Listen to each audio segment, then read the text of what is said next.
ST कंडक्टरचा मुजोरपणा, दुचाकी बाजूला घेण्याच्या कारणावरून पती पत्नीला मारहाण, शिर्डी पोलिसात गुन्हा दाखल.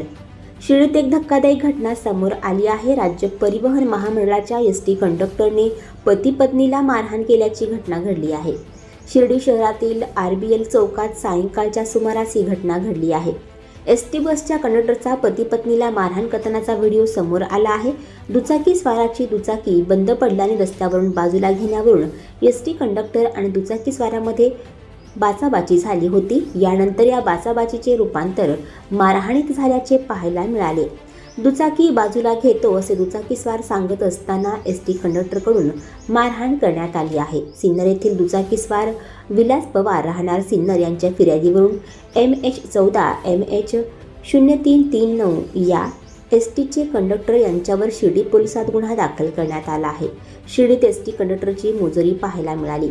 तक्रारीवरून एसटी कंडक्टर यांच्या विरोधात मारहाण व धक्काबुक्कीचा गुन्हा नोंदवण्यात आला आहे. पोलिसांनी संबंधित व्हिडिओ तपासात घेतला असून पुढील कारवाई सुरू असल्याचे सांगितले.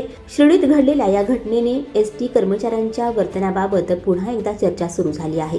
संबंधित अधिकाऱ्यांनी कठोर कारवाई करावी अशी मागणी नागरिकांकडून केली जात आहे. आणखी नवनवीन व्हिडिओ पाहण्यासाठी आत्ताच आमच्या स्टार TV 9 चॅनलला सबस्क्राईब करा, लाईक करा, शेअर करा. Bureau report, star TV 9 Shirdi.